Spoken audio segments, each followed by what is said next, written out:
Welcome everyone. We are live from London, from Regent Street to be precise. Let me know in the chat that you can hear me properly. Just gonna see.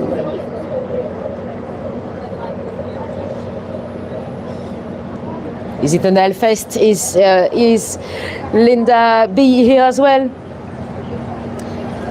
Let me know that you can hear me. If anyone was completely new to me today, if you don't know what's happening, if you don't know what you've just clicked on, this is a live stream in London.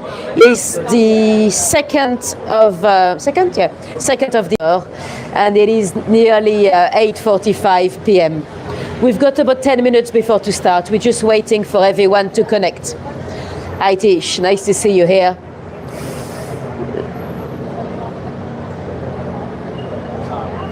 Let me see if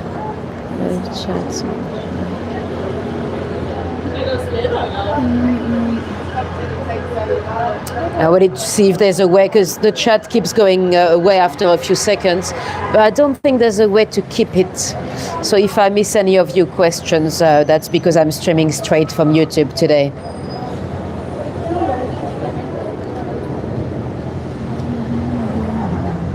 Hi Julie, welcome. So we've got about 10 minutes before to go. Most of you know the drill already. I'm going to have to test the microphone. Hi Fran, nice to see you here. So I'm going to be tapping the microphone 3 times. You should be able to hear that. If you don't hear it, let me know. So you should have heard a triple tapping. Hi Herbie, nice to see you here. And Janie is here as well. Welcome everyone. So we've got about 10 minutes to go. We're just waiting for everyone to connect. It is quite busy in London tonight. I hope those people are not going to steal our signal, because you know sometimes when it's a bit busy, you've got people taking the signal away. You've heard the tapping, perfect.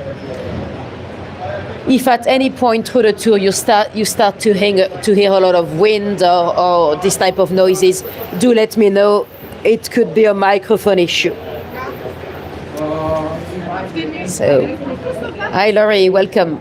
We've got about 7 minutes to go. I'm just at the top of Regent Street, and I think it's dry. It's been raining, but hopefully it's just stopped. Hi, Blistering, nice to see you here. Welcome to the live. And welcome, Lee. Let me show you where I am. I'm at the top of Regent Street.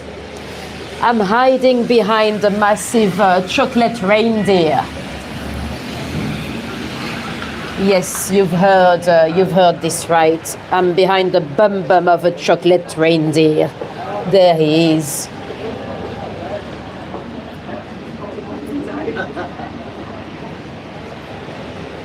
So we've got a few minutes to go. We're just waiting for everyone to connect.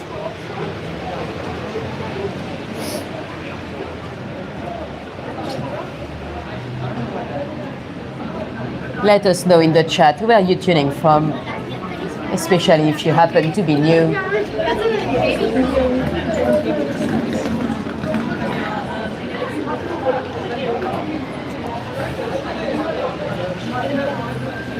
Nice to have you here, Blistering Barnacles. I'm glad you've made it to the live.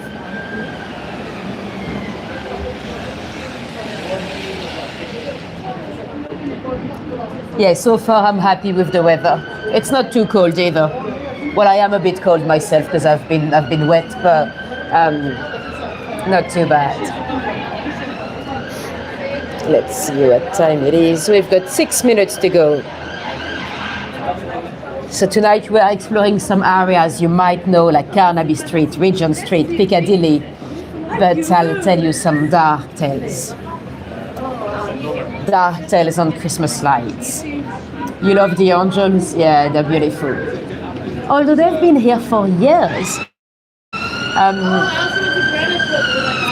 wonder when they'll ever choose them. Yeah. Ambulance.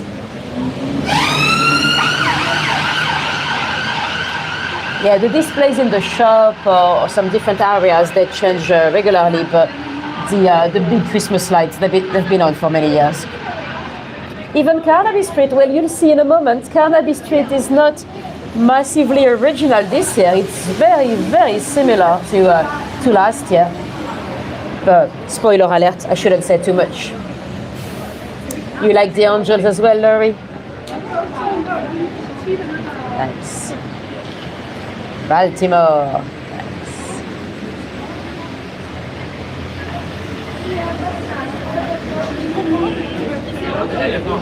And welcome. Nice to see you here, Natasha.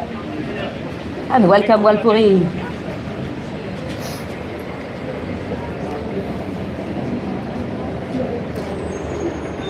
If you can, tonight, try to keep the chat active, because I'm streaming straight from YouTube today, so the chat keeps disappearing. So the best way for it not to go is to actually keep it active. When I'm on Prism, it just stays, but on YouTube, it appears and disappears. And I'm dyslexic, so I'm quite a slow reader, so sometimes it disappears way too quickly. And Linda is here. Nice to see you here, Linda. And Cynthia as well. And Tariq. Nice to have you all here, guys. We've got about 5 minutes to go. We're just waiting for everyone to connect. So if any of you were new to me, so this is a live stream. So we are at the mercy of the gods of the internet. So if you happen to have some mini cuts, it could happen. It's just that the signal is a bit low because it's a bit busy in the area or whatever it might be. Same for the replay. If you're watching the replay in the next few weeks or months, you may or you may not, but you may have some mini cuts every so often. That's the signal. Hopefully it won't happen, but you never know. Just so you know, this is a live stream. Hi, Samantha. This is a whole different. So of course, if you're watching us live, you can interact with us in the live section. But if you're watching the replay, don't forget, you can interact in the comment section. I read them all. And usually I reply to them all, unless I don't really understand them. Sometimes they're really random. Right, let's see. 3 minutes to go.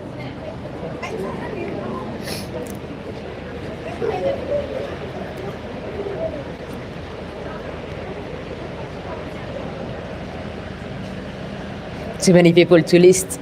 Yes, it's great to have so many of you. I guess people love Christmas lights.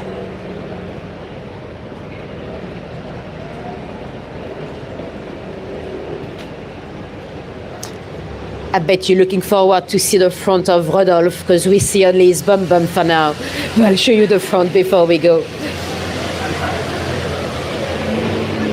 Well, I don't know if it's Rodolphe, but it's a chocolate reindeer.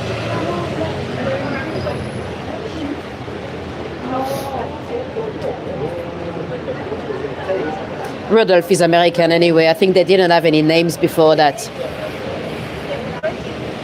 They didn't have names. When I was a kid in France, they didn't have names, the reindeers. They probably do now because we're all watching the same cartoons and stuff, but in the 90s, they didn't have any names.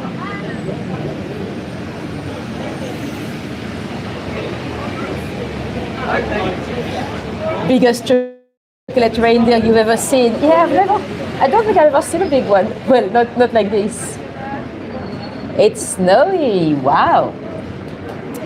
Not for us yet. For us, well, luckily it's way too warm for snow still. I think it's probably about 7 Celsius or something. It's not proper cold yet. Right, let's see what time it is. 1 minute to go. 1 minute before it's officially time to start, because this is scheduled for 8:45 p.m. UK time. Yes, the next one, Laurie, is 14th. 14th? Yeah, next Sunday. So that's going to be the Christmas light one, where we go down Bond Street and we talk about Christmas traditions. Today we'll see Christmas lights, but we're not talking about Christmas too much. We're talking about plague and cholera and other dark tales. Right, it is officially time to go. Welcome everyone. Let me flip this camera around and let's go. So I'll show you the front of my dear friend Rodolphe. There he is. I don't know if he's ever going to be eaten. He's probably going to spend the full season here, and then the staff might share him. And Diane is here. Welcome, Diane. Cool. Let's go down Regent Street for only a few seconds, and then we'll leave Regent Street to go down the back streets. But this is the beautiful Regent Street. And behind me, we've got fire brigade. Down there, that's Oxford Circus and Oxford Street. If you come down to London to see the Christmas lights on Oxford Street, be very careful with your phone. There are on average 18 phone snatched a day, grabbed by people on an electric bicycle. 18 a day on Oxford Street, and that's 2024. So 2025, it's probably even worse. So be very careful. They are everywhere. They're getting worse and worse. So careful with your phone. If you taking pictures of the lights and everything, and if you're not looking around you, they could. Those bicycles, some of them are not even normal bicycles. I forgot. I wanted to show you a little plaque. Hold on, let's go back. Some of them are they're electric bicycles, but they changed the motor, the engine, to make it go even faster. Anyway, let me show you a little plaque. I don't want to talk to you about Beethoven tonight, but I want to talk to you about the Argyle Rooms. This used to be the site of a little concert hall. It's gone. I think it burned down in the beginning of the 19th century. But in the concert hall, there was a very interesting story of premonition. There was a young lady that was in there with her boyfriend. She was watching a show, or some type of performance. I don't know what the show was, and she had like a fit. No one knew what happened to her. So, like some kind of almost like an epileptic fit, and it was so bad she couldn't speak anymore. She was like frozen. It was so bad she had to be taken out. So she was taken out of the Argyle Rooms, down into a horse carriage, and she was taken home. When she got home, eventually she got a bit better, and she was able to explain to her boyfriend what happened. She said that as she was watching the show, she had some kind of a terrible vision of a friend of hers. His body was naked on the beach in the next to in the Solent, next to Portsmouth, and the body was naked. He had some kind of fabric tangled around his neck, and she recognized him. It was a friend of hers. She must have known him quite well to be able to recognize him when his face was covered by some kind of fabric. But anyway, that's probably another story. And her boyfriend tried to recomfort her. He was like, "Oh, don't worry. I'm sure your friend is absolutely fine. Don't worry. Go to bed, have a rest. You'll feel better tomorrow." Now, the next morning, she opened the newspaper, and there had been a shipwreck in the Solent. Her friend was dead. So she had some kind of premonition, or some kind of actual true vision. So interesting story in the Argyle Room.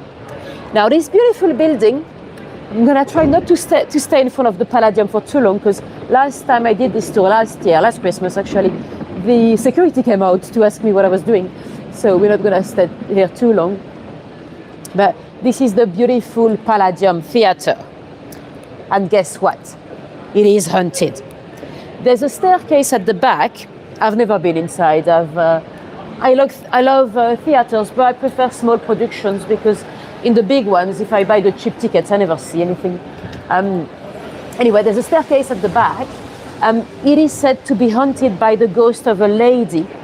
People apparently sometimes can hear the noise of a crinoline dress. And some people have actually had the sighting, they've seen her. It was even featured in a BBC documentary years ago. The security guys were interviewed, and some of them had seen the lady in the back staircase. We don't know who the ghost is of, but there's a good contendant. It is Miss Shyburn. She was she would have been the mistress of the Duke of Argyll in the 1700s. The Duke of Argyll is the one the street is named after. You know, we are on Argyll Street. And when I say the Duke of Argyll, you probably think about the one from the 60s, because there was, we had a TV series a few years ago, a very British scandal with Claire Foy, and that's a different Duke of Argyll. Very interesting story as well. But today we're talking about the one 250 years earlier. Now, this is the beautiful shop Liberty. It's a beautiful department store. It dates back to Victorian times. It is not as old as it looks. It's like a mock Tudor building. I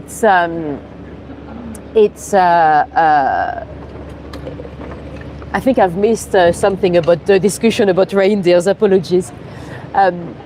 Anyway, so it's actually a mock Tudor, so it's not that old. The store itself, it's lovely inside. It feels a bit like in somebody's living room. Thank you. It's nice products, but it's not too pretentious. You know, it's not like I don't know, Harrods or whatever it might be. The deco is always nice. You know, obviously their Christmas decos are cool, but they always have nice shop front. The handbags are flying up and down. And their products are, I mean, I'm not a big shopper myself, to be honest, but their products are very good. They have the big brands and everything, but they're also quite innovative.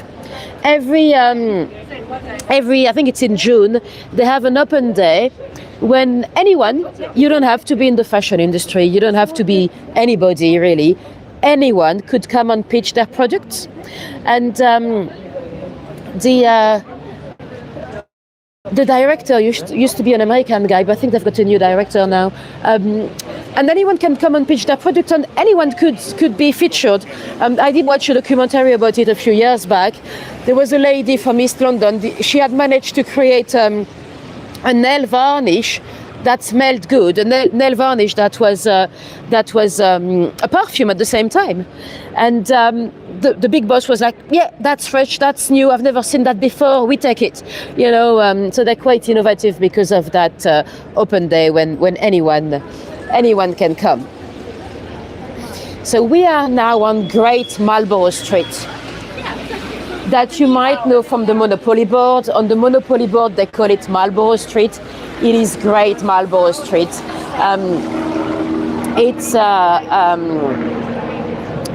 They skipped the Great, but they're definitely talking about that one, because on the Monopoly board, the orange properties, they're all linked to the justice system somehow. You've got Bow Street because you had a magistrate court and a police station. You have Vine Street, we'll go down there earlier because there was a big police station as well. And here you had a magistrate court. The magistrate court is now a hotel. So this is the courthouse hotel, London, because you also have the courthouse hotel Shoreditch, which was also a magistrate court. It's quite a cool place to stay because they still have a few souvenirs of the good old days of the magistrate court. You still have the bar, the VIP section. They have they still have like a little cell on everything. The magistrate court. Oh, you missed the Monopoly tours, Laurie. I will finish the board one day. I had just paused them for now because They were just not as popular as my normal live tours. Anyway, the magistrate court, it's not exactly the same as the Crown Court. The Crown Court, you have a jury, you know, you have the lawyers, they're wearing their, what are they called? Wings on gowns, and, you know, with all their little white wings and everything. And in a Crown Court, well, let's say it's more for complicated cases. In a magistrate court, when you turn up here, you're much more likely to be found guilty. The lawyers, they're only wearing normal suits, and you don't have the judges and the jury. You have 3 magistrates. But quite a few people that you may have heard of have been appearing here in court, mainly for drugs. Mick Jagger, Keith Richards, Brian Jones, Johnny Rotten, Lionel Bart. Because, you know, when you get caught with drugs on you or in your car, or it's quite straightforward, you know, or if you caught drunk driving or anything, you might come to the magistrate court. And Christine Keeler as well, you know, the Profumo scandal? The young girl that was dating, who was she dating? The Prime Minister? Yeah, the Prime Minister as well as the Russian attaché. Big scandal. She appeared in here as well. And it's also here that the beginning of the Oscar Wilde trouble started. After that, I think it was moved to the Old Baileys, but you know, when the Marquis of Queensberry accused him of sodomy, that was here as well. Because at the time, sadly, homosexuality was a crime. Well, sodomy used to be a crime, but then they didn't. It's quite difficult to prove that someone has actually committed that special sexual act, so they changed it to gross indecency. That meant the same for men. They did try to do the same for ladies, but that didn't work, because, you know, when you pass a law in the country, it goes through the House of Commons, so politicians, you know, that have been voted, then the House of Lords, and then the Lords, they have to take it to the monarch. Has to sign them. And apparently when they tried to pass the gross indecency for ladies, the Lords couldn't. It went through the House of Commons, but the House of Lords, they couldn't take it down to Queen Victoria. They believed that Victoria did not believe in lesbianism anyway, and also they didn't want to give ladies ideas, so they decided to give up on the law. Anyway, we are now on the famous Carnaby Street. You might recognize the lights. They're very similar to last year. I think it's literally the same blocks. They just changed the name of the installation. They changed it, but still similar. Colors brighten, something quite random, and. This is the Shakespeare's Head. It's a Green King's pub. You know, the pubs you have. You could have a pub that's part of the pub co, so they're selling only one beer. So in this pub, it'll be mainly the vast majority of the beers. They have to be the Green King's Brewery, so they're kind of attached to a brewer. Or you can have a pub that's a free house. They can sell whatever beers they want, like Wetherspoons or this type of pubs. Anyway, let's show you the lights again. Those ones, it's hard to tell, but they're meant to be Christmas crackers. I mean, I can see the shape, but I think they've basically just added this thing from last year. It's basically some kind of big piece of tape around it, and then it's the same as last year. They're still beautiful. I just expected it something a bit more original, because usually Carnaby Street, it's the most original decos. Anyway, today Soho is beautiful and busy, and it's a place for shopping and everything. In Victorian times, although the layout of the streets would have been quite similar, free house is a place to rest. Yes, exactly. A nice public house. So pub is short for public house. That's a good place to rest. Yeah, you see the Christmas crackers? Nice. You know what I've just discovered? We have a monument to the Christmas crackers in London. I've been yesterday to film a little short down there, but I'm waiting to receive my Christmas crackers from eBay. But I didn't even know it was there. I'll show you in my shorts. Anyway, so today it's all bright and shiny. Victorian times, it would have been quite disgusting. Soho was already busy with humans, but people still had livestock at home. You still had people with cattle or chicken. Karl Marx, when he lived here in Soho, he had some chickens and he lived on the fourth floor. I mean, it would have been quite disgusting because he didn't really have the sewage system yet. You had those cesspits, you know, and they were emptied every so often by the night soilmen. That was a dirty job. The guy was coming at night to empty the cesspits and everything.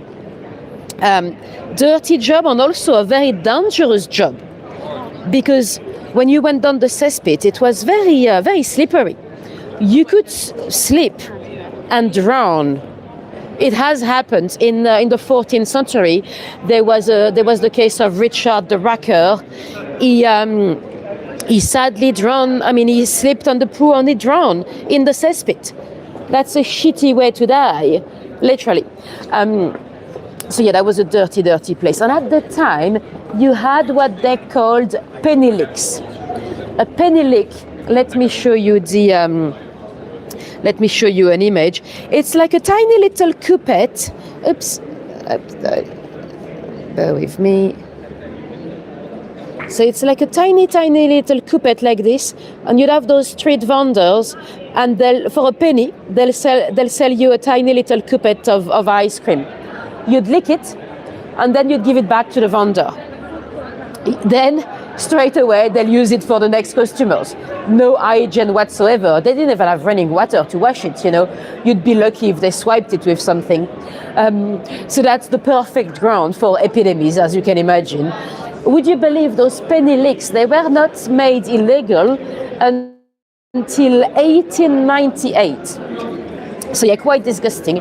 I think if we could go back in time, really, to Victorian times, what would really shock us would be the smells of the street, the smell of the cesspit, of the public sewer, of everything would have been absolutely disgusting.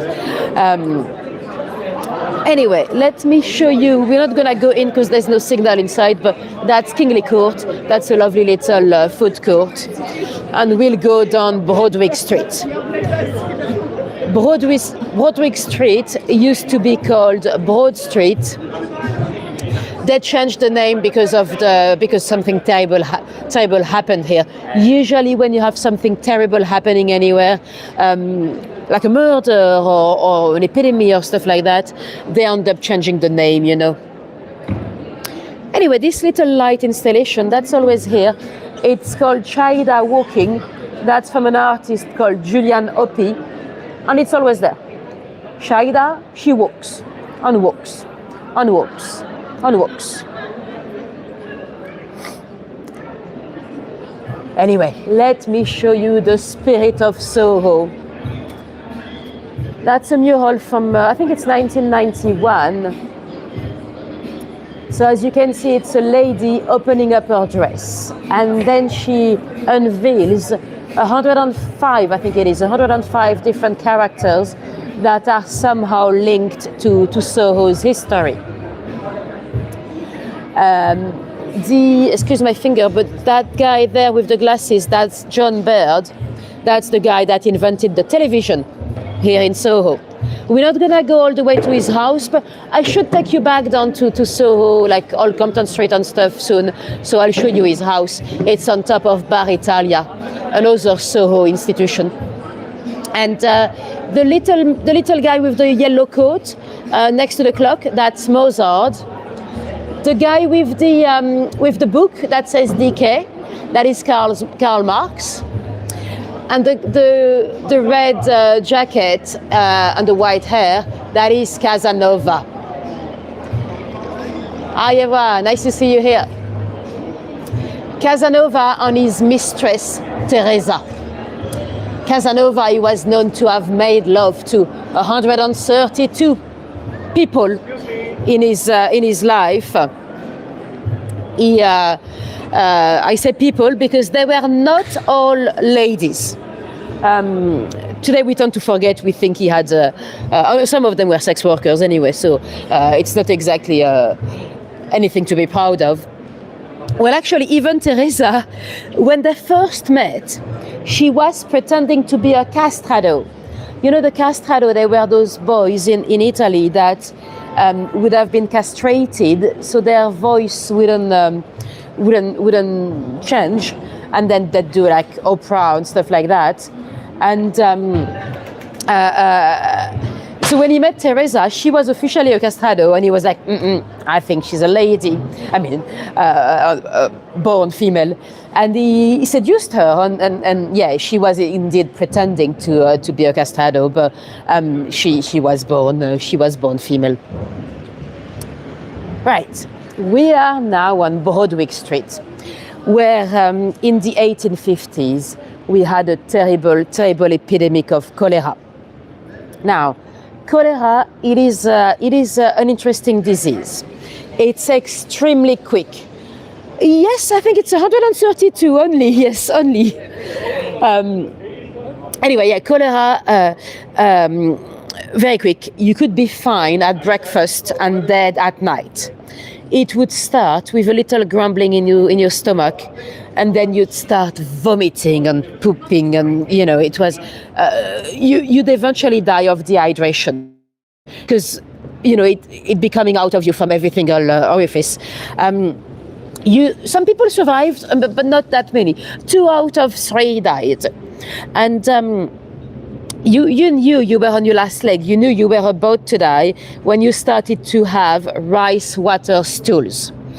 I don't know whether I need to explain this one, but basically when you start, you're pooping water anyway after a while because you've got nothing else to poop, and then you start to have those white little debris looking like grain, like rice grain. That's when you're about to die. And it was a catastrophe on this street. Out of 39 houses, 36 had been contaminated. And at the time, they believed in the miasma theory. They believed that diseases were transmitted via a secret vector, the smells. They believed you would smell something disgusting, like rotting, and you'd catch something. Now, I know it sounds a bit silly to us today. To be honest, at the time, they already had some kind of evidence that it wasn't the case. For example, the night soilman that was collecting the poo every night he would smell some disgusting smells. So he should be the first one to die. Not the case, actually. There was a young epidemiologist, well, this is an anachronical term, but a young physician that was convinced that cholera was waterborne, that cholera was not transmitted with the smells. His name was John Snow. John Snow, not the one from Game of Thrones.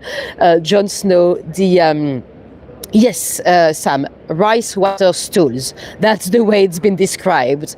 I've not seen it myself, luckily, but yeah. And so yeah, it started to rain a bit.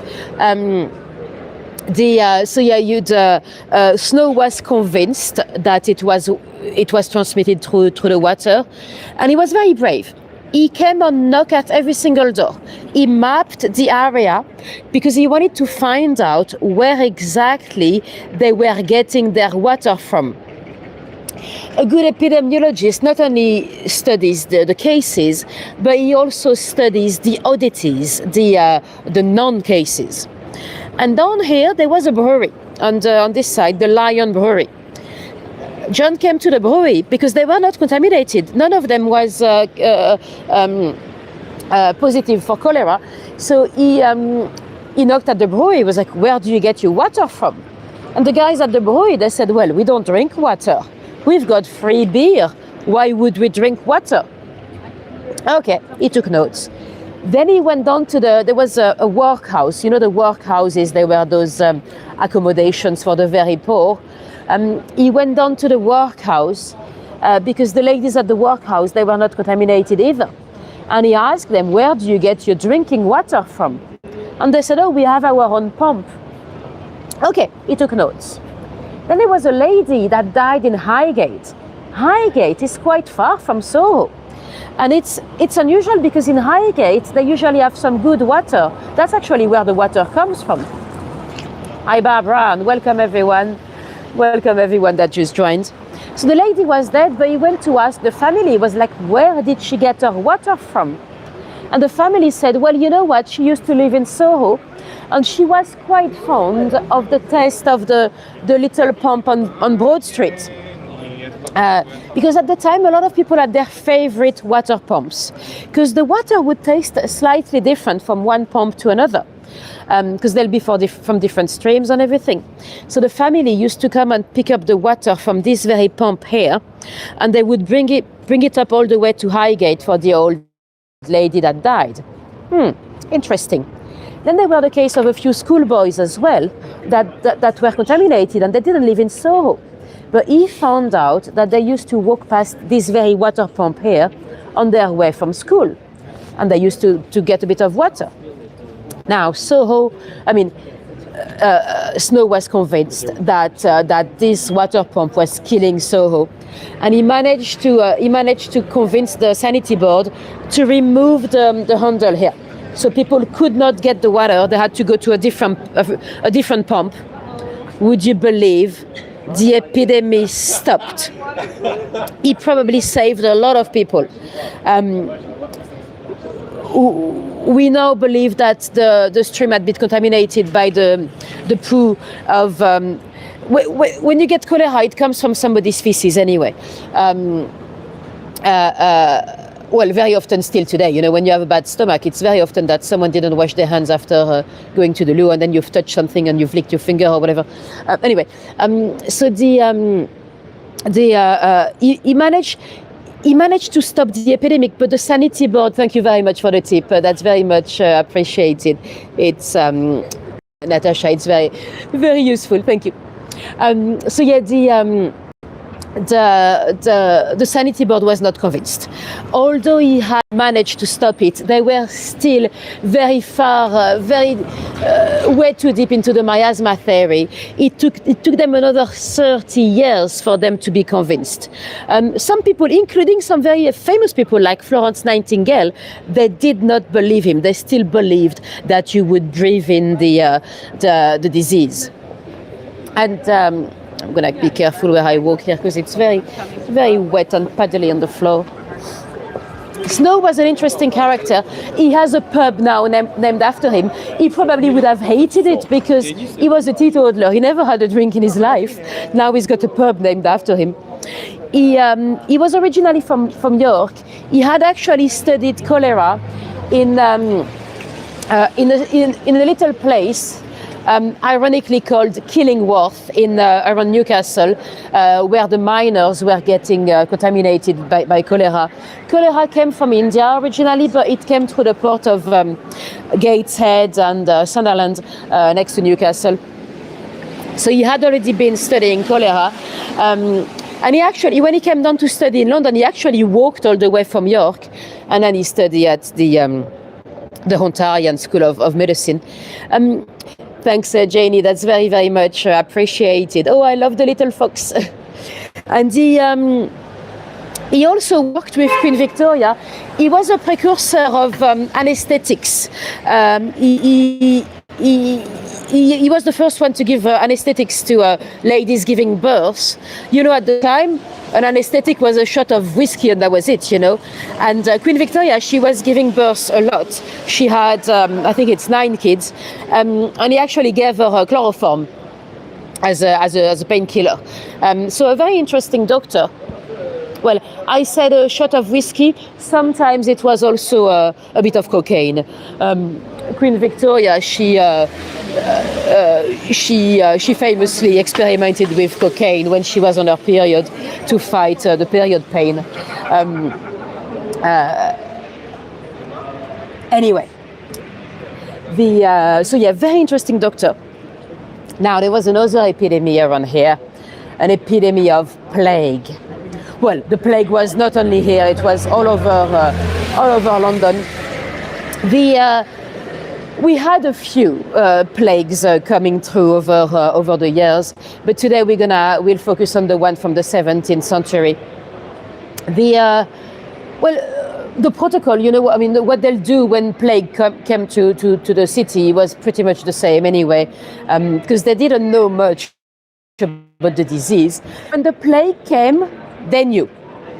They would know straight away, because at the time they had what they called the bills of mortality.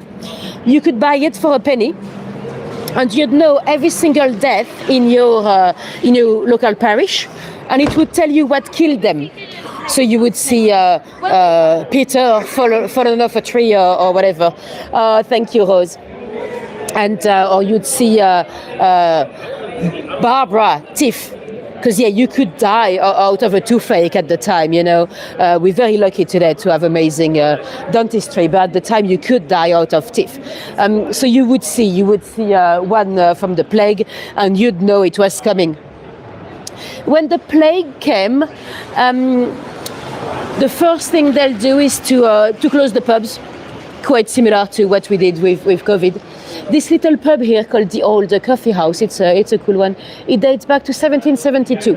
Well, it's been rebuilt in Victorian times. The coffee houses at the time, they were a bit different. The coffee houses, they used to be, they've evolved. In the beginning, they were coffee houses for men only, and they would drink coffee and tea and discuss politics and all that. Later on, they became full of sex workers and everything, and alcohol as well. And in Victorian times, the coffee houses, they were more places for the poor to have a hot meal. If you didn't have a kitchen at home, you could come to the coffee house, and no alcohol. In the 19th century, to get alcohol, you'd go to a proper pub. Anyway, let me show you an interesting building. It used to be a radio station, but it looks like it just closed up, because we used to be able to see through the windows and stuff. So they've probably moved or closed. But this used to be a recording studio for many British radios. And when you're recording a radio program, or even just a podcast or anything, you need a very clear background in terms of the noise.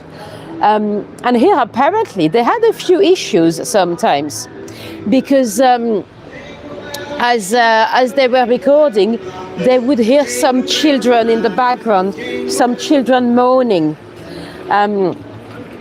When there was no children around, there was no kids anywhere. Some people believe it might be the ghost of the children that have been buried here, because this little square, Golden Square, it's actually a plague pit.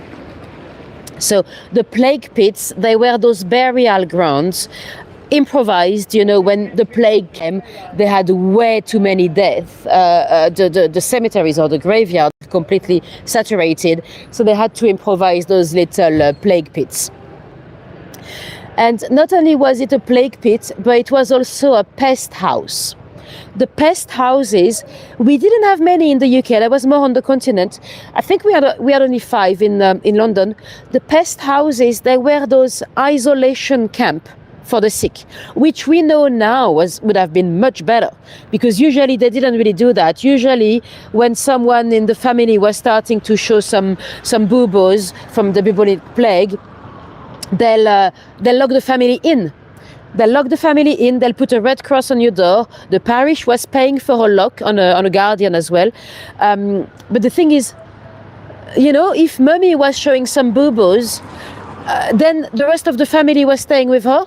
And there was like a death warrant on everyone else in the family, when really isolating the sick would have worked a bit better. So this was It was the Earl of Craven that created it. So we don't know much about how it worked and how it was financed and everything, but there were 36 little pest houses here to isolate the sick, and it was also a plague pit, because when people were locked into their own homes, every few days you'd have a cart coming out on the street shouting, "Bring out your dead! Bring out your dead!" They'll collect the dead and they'll bury them in a plague pit. And I was very sad because the rest of the family was locked in.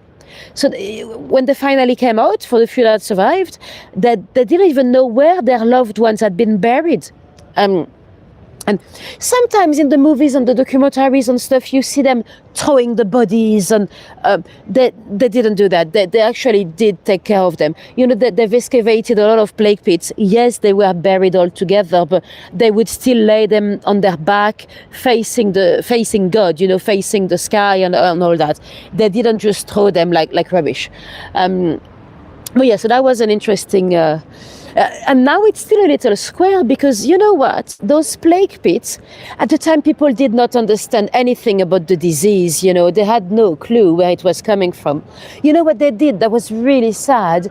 They, when the plague came in the 17th century, they actually killed 80,000 cats and 40,000 dogs in London, because they believed they might be carrying the disease, you know. And it's double sad, because of course it's extremely sad for the animals. But on top of that, the cats, they would have helped against the rats. Because we know now, or we think we know now, some scientists, would you believe, are still debating it. But we know now that it probably came from the fleas on the rats. So of course the cats would have actually helped. And a lot of those plague pits are still little piece of green today, because people were scared.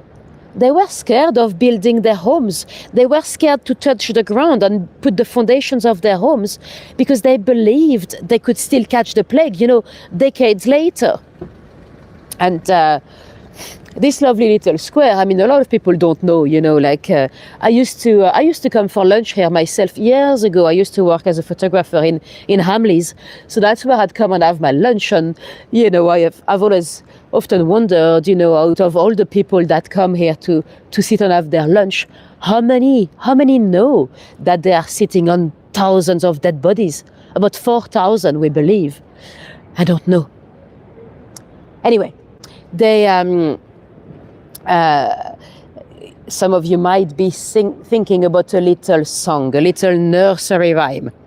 Some believe it's not a fact. Some historians completely disagree. But you know, there's a little nursery rhyme. Ring a roses, a pocket full of posies, a tissue, we all fall down. Some believe there's a lot of nursery rhymes that have some dark history. Some believe that this refers to the plague. Ring a roses. The roses would refer to the red blotches on their skin, you know, the bubbles, you know, from the bubonic plague. The posies, a pocket full of posies. The posies would have been those dry, sweet-smelling flowers they'll keep in their pockets, because you know they still believed in the miasma theory, so they believed that the bad smells would bring them the disease. So they were told to smoke a lot. So a lot of people were smoking their pipes. They did some fumigations as well. They had some great fires around the city, and also they kept a lot of sweet-smelling flowers in their. They had a tissue with the flower by their nose, or sometimes they even had rosemary. You know those plague doctors. You know those. Sorry, it's not focusing well. The plague doctors, they were not doctors. The doctors, they were smart enough to leave. They would go away from town. But you know those plague doctors, they had those long beak that was full of rosemary, because they'd smell it and they wouldn't smell the bad smells. The price of rosemary actually rocketed up through the plague.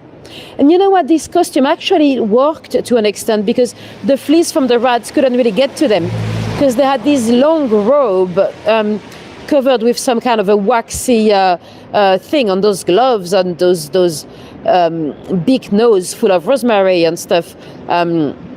But yeah, it did work to an extent, but because of different reasons. And so to get back to the nursery rhyme, ring a rose is a pocket full of posies, a tissue, a tissue, a tissue. Because of the sneezing, because of the plague. We all fall down, well, we all dying. That's probably what it refers to. Although I have to say some historians completely disagree. Some historians believe it's completely rubbish. We are now on Brewer Street. We're not going to take Brewer Street, we're going straight down. This is here that Chevalier d'Eon used to live. One of the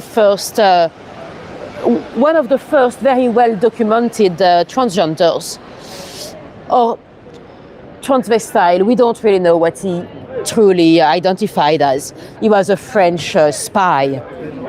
Oh, I say he. Again, today it's all about pronouns, but I don't know what he would have liked as a pronoun. Brewer Street, it's also meant to be haunted by the ghost of the Admiral Nelson. There's a very vague story.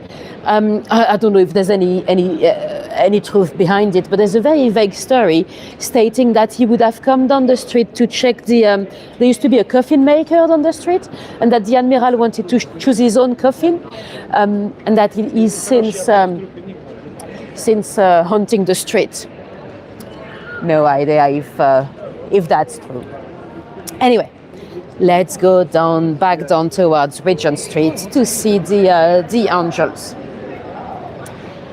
The Christmas lights in London are of course beautiful, but nowadays people expect more because of all those AI pictures on the internet. There's a lot of fakes, and some of them they're starting to get much more realistic than they used to be. I used to be able to spot them very quickly myself. Now it's getting harder. Obviously, I know London, so I know they're not real, but it's really not as obvious as it used to be. So sometimes tourists that come to my tours, they have expectations of stuff that don't exist. And I've seen myself some amazing Christmas lights, like giant Santa Claus that are like 7 times the size of Big Ben. I mean, it's completely unrealistic, but when you see the amounts of likes on reactions on Facebook, you're like, do people buy it, Anyway, here are the angels again. And we are now on the beautiful Regent Street. Regent Street, of course, named after the Prince Regent. He is the one that redesigned the area with his favorite architect, John Nash. The Regent was the Regent because his dad, George III, was suffering from mental health issues.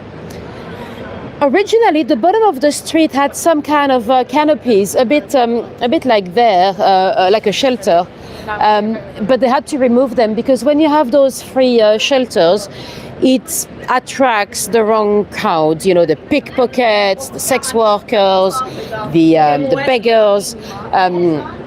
It's always the same story. That's what happened on the Tower Bridge upstairs. That's what happened in the Brunel Tunnel. So eventually, they removed those canopies. Well, we still have a lot of pickpockets today around here.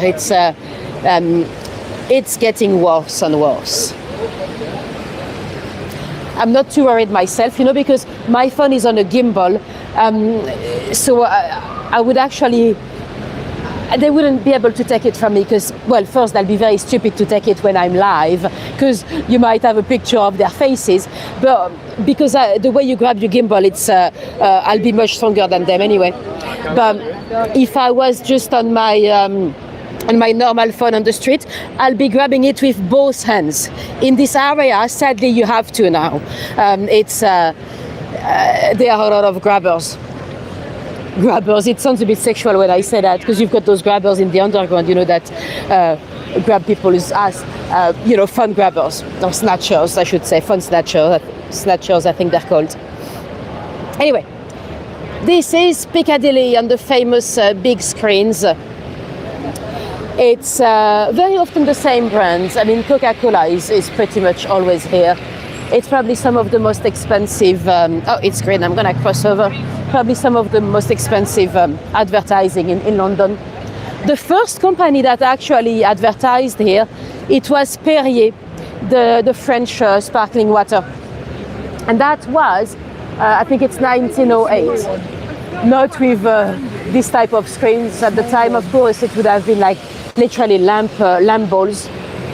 And it is never turned off. Oh, thank you, Diane. That's very, very much appreciated. Thank you so much for the happy pair. And the last time they've been turned off, it was for the funerals of Winston Churchill. For Queen Elizabeth II, they did not turn them off. They swapped it. They swapped the publicity, the advertisement, for the portraits of the Queen. You had young Queen Elizabeth and older Queen Elizabeth for a few weeks. Well, for the period of mourning, really. Yeah. Anyway, this is the Shaftesbury Memorial. It's a bit hidden by more advertising at the moment. The little character, everyone calls him Eros. It's not Eros, it's actually Anteros. It's his brother. He's the god of unrequited love. It might look a bit familiar because you might know him from the Evening Standard logo that was based off the statue. It was a monument for Lord Shaftesbury. Lord Shaftesbury was he was a politician in Victorian times at the House of Lords. He was a philanthropist, and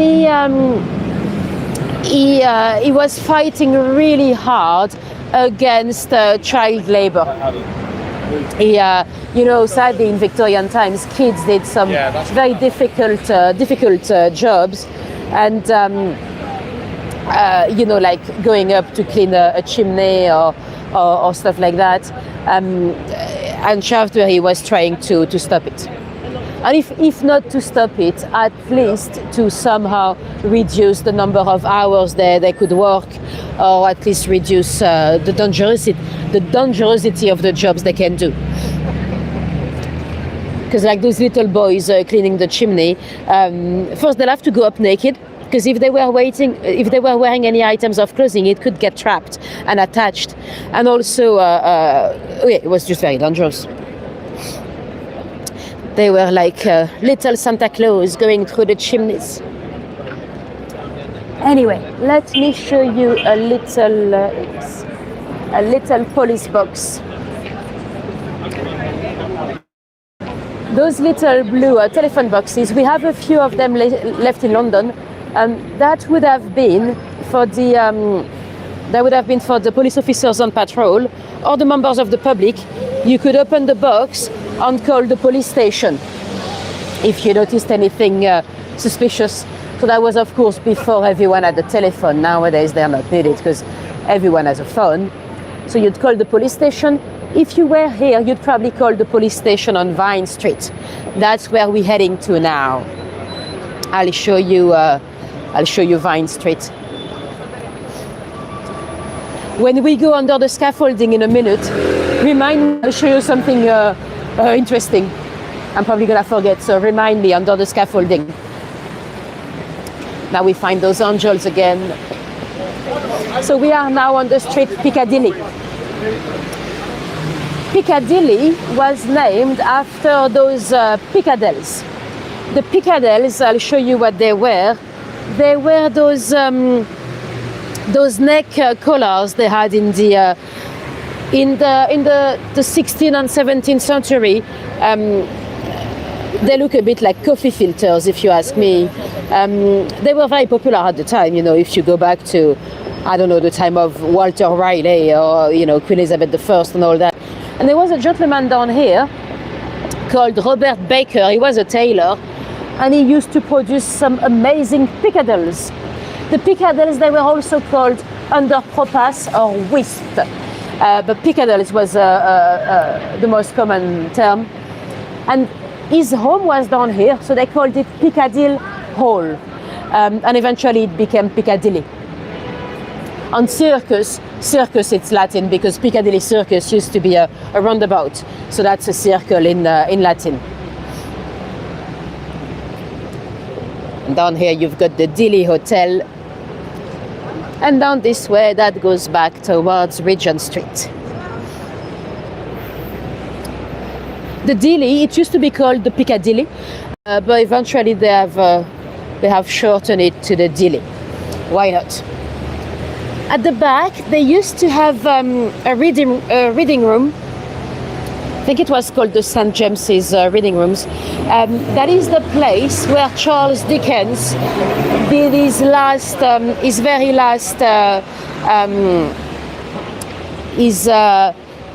last public reading.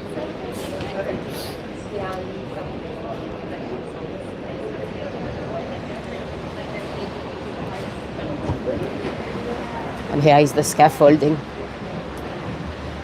It's basically the builders. I mean, I don't even know who organized it, but the builders have used their helmets to create some little flower beds or flower pots. I'll show you. It's interesting. See? I don't know if you can see I mean, it's not even flowers, it's just plants. I was even wondering if maybe they just hang their stuff and the plants grow naturally, because sometimes you see some plants growing on top of bus stops and stuff. But no, it looks like they've really done that as a deco.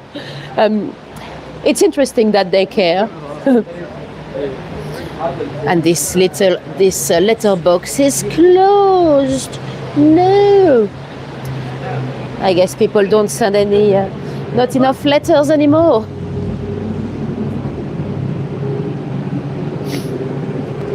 I tried to buy some stamps in Dublin because I have a friend that collects them. They don't even do stamps anymore in Ireland. She showed me some disgusting little stickers. It was like a white sticker with... So they had the illustration of like a stamp on a white sticker. Disgusting. So yeah, we won't even have stamps for the stamps collectors. Anyway, we are now on Vine Street. It's one of the shortest streets in London, and there's not much to see today. But back in the day, there used to be a very large police station over here. It's no longer the case. After here, the police station moved to Savile Row, where they have all those tailors. And that one's closed as well, I think a few years ago. Now the main police station around here, it's the one on just off the Strand, the Charing Cross police station. But that's why Vine Street, Marlborough Street and Bow Street are on the orange colour on the London Monopoly board. Anyway, guess what? It is haunted as well. Well, the station doesn't stand anymore, so I guess the ghost is gone now. At the time of the police station, sadly, we don't know why, but there was one officer that locked himself in his office, and he managed to hang himself with his belt. We don't know why he did that, but he passed away. And many years later, at the time, well, through the Second World War, the police station became the alien registry office. Alien as foreigners, not as people from Mars, because we don't yet ask them to register, when they come down to Earth. But foreigners would have to, at the time of the Second World War. Let's say if you came from, I don't know, Austria or Belgium or anything, you'd have to come and register just to let them know that you are a foreigner, you live here, and you're not a spy. And at that time, some people started to have sightings in the building, quite a precise sighting of of a ghost, clearly, and some actually described him as wearing some old-style police officer outfit. And apparently, some of those people were completely unaware of the I don't want to say the S word, but the unaliving story. You know, maybe there was an actual ghost.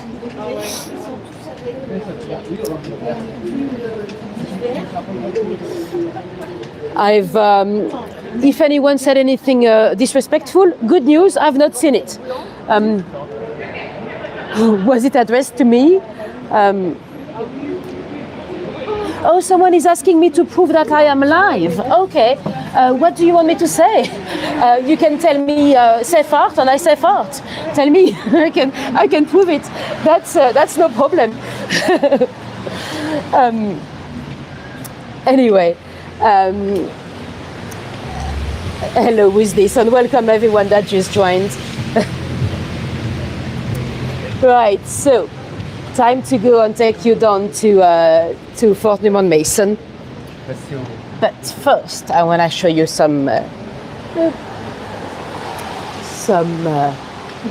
interesting lighting. Let me just show you down here. This building is the Albany. It used to be a house for bachelors, you know, single men, and it's got some of the last remaining gas lamps in Westminster.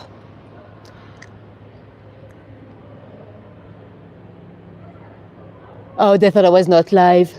Well, sometimes I talk a lot and I don't read everything in the chat, so I can understand why people might think I'm not live. Because the chat, it's very difficult to read everything in the chat, you know, it goes very quickly.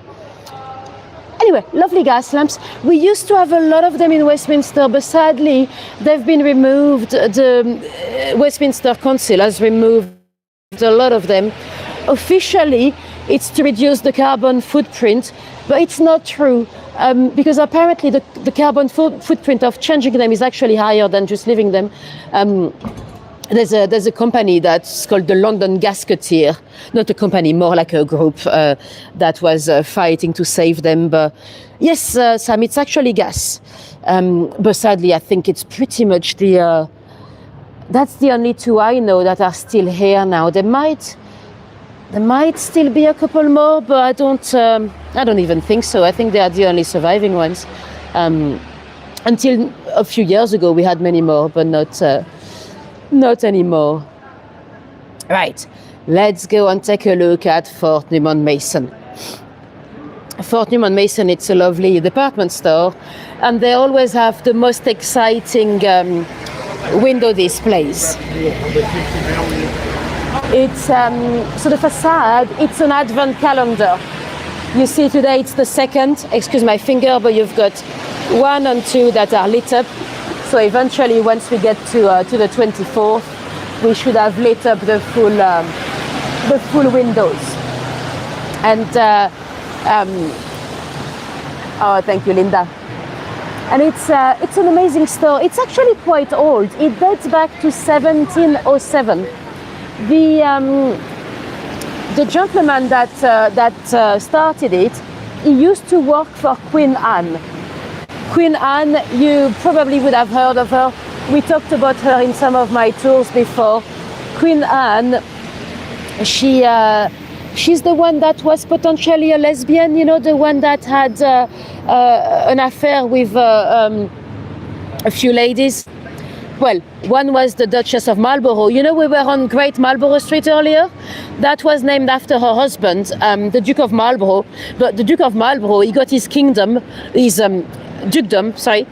He got his dukedom very much because of his wife that was having an affair with the Queen. Well, he was a great army commander himself. At the time, the British Army was not amazing inland. You know, the Navy was amazing at sea, but inland, their tactics were not that great. The Duke was great, and he actually managed to fight the Duke of Monmouth and all that. So he got a dukedom. But some believe that it's very well, partially because of his wife. And anyway, Queen Anne, she had those guys working for her. William Mason was one of them, so he was a staff at the palace. And at the time, at the palace, when the Queen was having a dinner, every dinner she'd have some new candles. I'm trying to be very careful when I say candles. I'm talking about candles, you know, the stick with a light, the burning candles.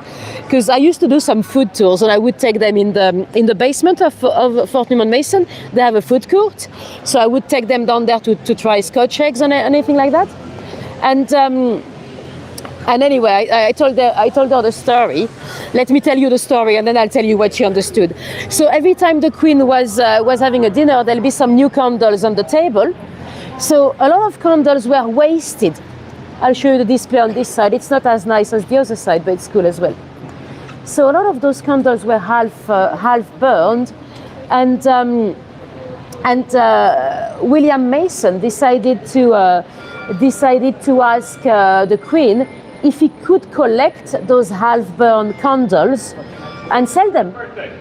The Queen said, "Yeah, sure, mate. Do what you need to do. I don't mind." And that was very successful.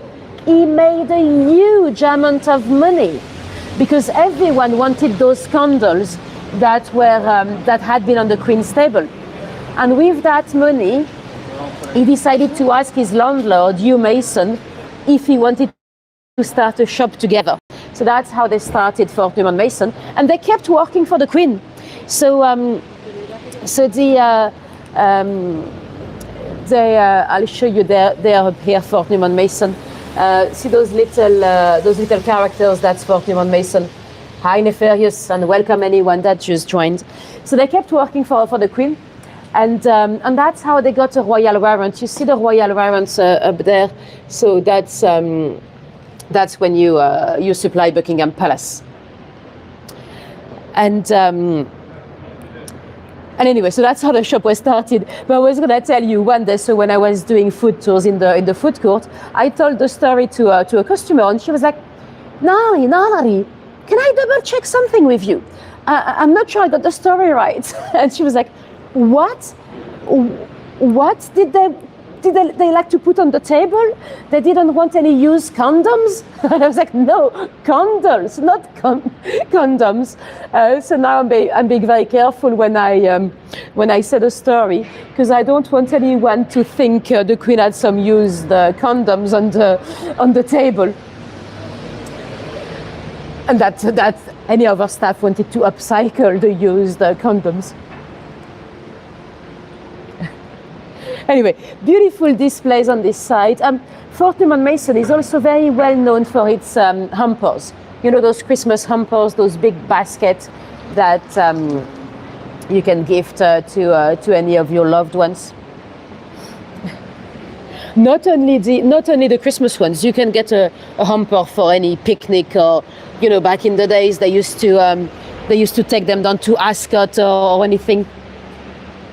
That's actually why they invented stuff like the Scotch egg, because the Scotch egg, it's lovely warm, of course, but you can take it away in a hamper and have it on a picnic, you know, on an Edwardian picnic, or no, even more. That's from the 18th century, so on a Georgian picnic. So for if any of you don't know what a Scotch egg is, because it's very British, it's an egg boiled, not overcooked. It's quite soft in the middle, surrounded by sausage meat. Officially, it was invented. Oh, they're coming out of Winter Wonderland. When you see those huge teddy bears, that's Winter Wonderland.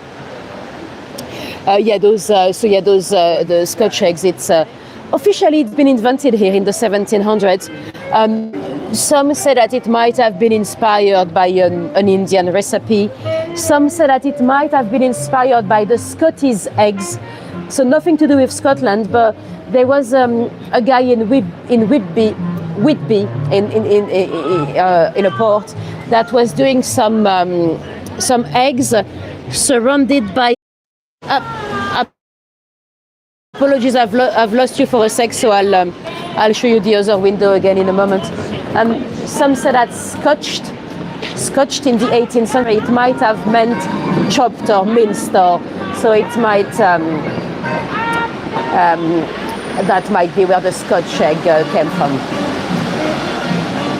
So as usual, they've got those amazing windows. I'll try to show you the other one again, but I don't want to get too close because that's where the signal dropped for a sec. But yeah, we've got the turkey with the little mice. And this looks like a Scottish cow with the little mice again. Must be an American turkey. Yeah. This is, well, I don't know. It looks like a whale with an interesting little horn. And the little mice are driving the boats, you see? They're moving the boats around.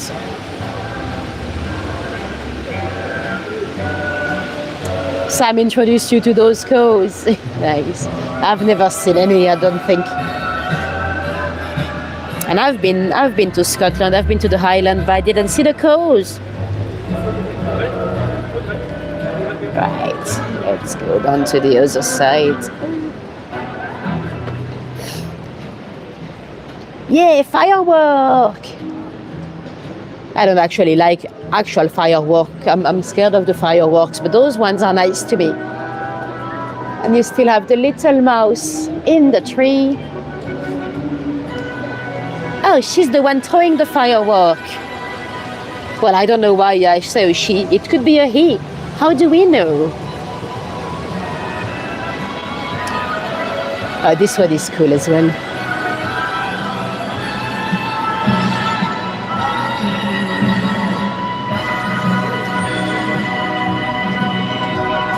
This one looks like she's ready to have a hist at the Louvre. Look, she's ready to enter through the windows.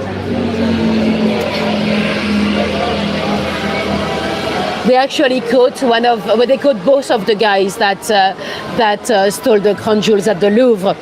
One of them was a TikToker, would you believe? They've deleted his TikTok now. His name was Dudu.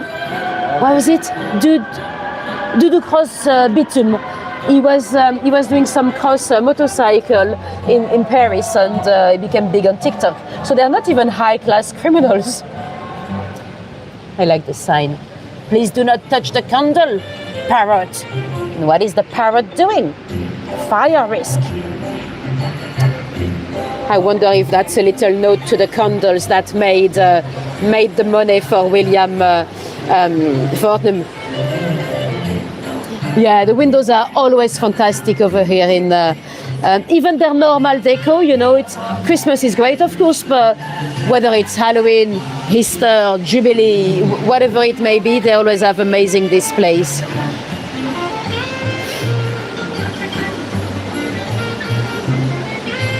And the little cleaning mice.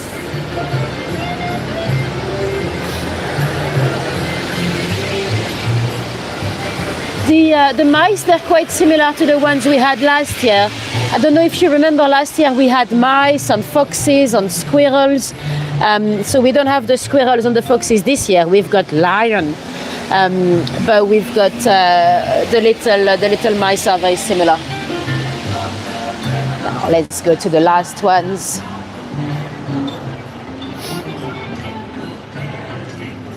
Ooh, peacock! What store is that? Lynn is asking. This is Fortnum and Mason, one of the oldest department stores in. Well, I think it's actually the oldest. So they always have those amazing deco. I'd be curious to know how much they spend on their decos every time. So again, it's the little mouse running the show. She's moving the snowflakes. Are there snowflakes? Yeah, there are snowflakes. I hope I'm not gonna get a copyright claim because I'm quite close to the music here, and it's very much Christmas music. But let's hope not. Otherwise, I would have to mute. But then I guess I could mute myself. Well, we're done now, so let's see what happens. Because YouTube does not like when you have music in the background, because of course it is. This looks like Scotland's unicorn. Unicorn disco, yes, exactly, Tish.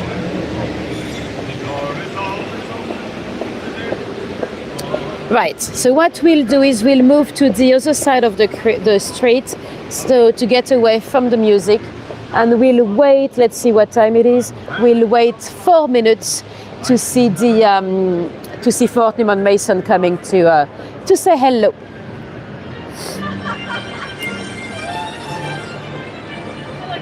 Now, guess what? They've got a ghost. Well, apparently they've got a ghost inside as well, but there was a ghost right here when I'm standing now. The story came from a journalist. You may have heard of her, Nancy Spain. She was a sport journalist. She was a lesbian lady, quite butchy. She died in the 60s. She actually, nowadays, she's mainly remembered because of her death. She died in a plane crash with her partner in somewhere around Liverpool. Anyway, one day, Nancy was just there on Piccadilly, right in front of the shop, and she was trying to call a cab because she had a meeting, she had to go somewhere. And there's a cab that stops in front of the store, and there's a lady inside that is taking forever to find the change to pay for her fare. She was an old lady with red hair, and eventually Nancy Spain, she had enough. She was in a rush. What she did is she took her wallet out and she paid the fare for the lady. Then the lady came out and she ran into Fortnum&Mason, and the driver, as soon as Nancy was sat, he was like, "You got caught this time, you shouldn't have done that. This is the old lady C. She could buy you and I together." And that was it. The next day, Nancy went to have lunch or a cup of tea with her mother, and she told her the story. And her mother got out a newspaper dating back to 3 days earlier. And it stated, "The old lady C died in a fire." So she had seen a ghost. Or the driver might have been wrong. The driver might have confused the old lady C, but who knows, it might have been a ghost. Now, for those of you that might have done this route with me before, I might have told you I didn't know who the old lady was, the old lady C. I know now. Thanks to ChatGPT, I finally found out. Because I had this story from a book that was quite vague, not much detailed. All I knew that was it was someone referred to as the old lady C. Now, thanks to ChatGPT, I've been able to look through all the aristocrats that died in a fire. I now believe that it refers to Lady Emily Cecil, the Marquisess of Salisbury. She died in the 30s in a fire. She was 85 and she was very extravagant, so she might have had red hair. And that's when Nancy Spain was starting her career as a journalist, so that would make sense. Now, Cecil, Salisbury, that might ring a bell. When we did the tour about Guy Fawkes, we talked about William Cecil, the spy master of James I. Well, same family. Well, she married into the family, so she married a descendant of the spy master. So a noble family. Laurie, they don't really get. Oh, they've just turned them off. Number 1 and 2 were lit up earlier. They probably turned them off at 10, I guess, because they were turned off until when we first arrived. They were turned on. They probably turned them off at 10 to save energy or something. because 1 and 2, so today it's the 2nd of December, so 1 and 2 were lit up earlier. Anyway, so down here, those two little logos or arms, that's the royal warrant. So that's what your brand gets when you've been supplying Buckingham Palace for at least 5 years out of the last 7 years. And the monarch themselves, well, the monarch or the Prince of Wales or whoever the warrant belongs to, they have to have given their agreement. It's a great boost in terms of marketing for a brand, but you can lose it very quickly. I remember there was the case of a lady, I think it was here in St. James's, a lady that was producing underwear. She had a royal warrant because she was supplying underwear to the Queen, and she published a biography in which she stated that she used to go down to Buckingham Palace and take the Queen's measurement. She didn't say anything else about it. She didn't say anything good or anything bad. She just said she did. Boom. As soon as the book was published, she lost her royal warrant. So you don't talk about this type. Oh, here they come. Let me zoom in. So you don't talk about that when you go down to the palace to take the Queen's measurement. So Fortnum and Mason are about to come out and say hello, you'll see. And there's a shop that famously take down their royal warrant. It is, of course, Harrods, because Mohammed Al Fayed, was convinced that Dodi and Diana had been killed by the monarchy, and he famously took down his royal warrant himself.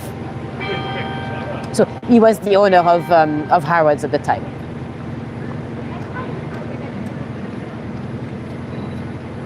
So we're lucky it doesn't always work, and here they come.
And off they go.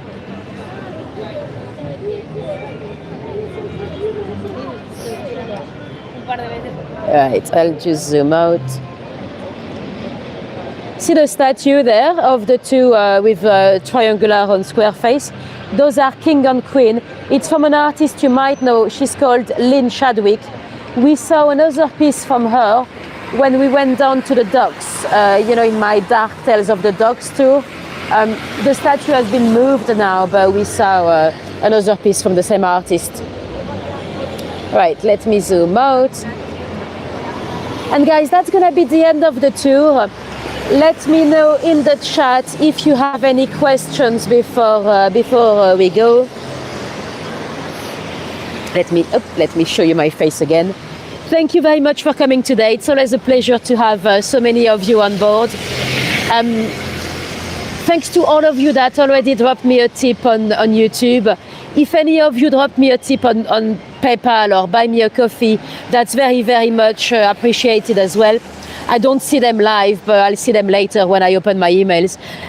Thanks very much to everyone for your generosity. It's really thanks to you that I can keep going and do more tours and do research for more tours and all that. Now, next Sunday, we'll come back not far from here actually. We'll go down to Bond Street and Trafalgar Square and all that. They are about to turn on the light on the Trafalgar Square tree tomorrow. So yeah, next Sunday we're doing the Christmas light tour where we'll talk about Christmas history. How do I celebrate Christmas? I don't know. I'm staying here this year. I don't actually know what I'm doing. I think I have a few of my flatmates that are here as well. So we might have some of you might know I've got 49 flatmates. I live in a former nursing home. So I think a few of them are staying. So we might have a dinner together or whatever, but nothing very fancy. I decided to stay here and work this year because I've got some travels to pay for. I'm going away later on in January, so I need to finance it. Anyway, thank you guys. Thank you, Barbara. Thank you, Sarah. Thanks everyone for coming today. Hopefully, I'll see most of you next Sunday. If any of you were completely new to me, if you've not subscribed yet, make sure you do give me a little sub. It makes my channel look good, but also that's easier for you to see the lives, because those lives, they're very easy to miss, and then you end up watching the replay, which is cool as well, but it's better to be live in the chat and be able to interact. A week from next Sunday. Yeah, true. Yeah. Sunday next week. Sorry, not this Sunday. Sunday next week. Yeah, the 14th. Thank you. Yeah. Cool. The 14th. Sorry, I'm confusing myself. And I'll be scheduling Covent Garden as well. We need to go back to Covent Garden because, of course, there's quite a lot of Christmas lights down there. So I'll be scheduling that soon. Anyway, thank you guys. Thank you for coming, and I'll see you next week. Have a great evening or a great morning, whatever time it is for you, wherever you are in the world. And see you soon. Bye-bye.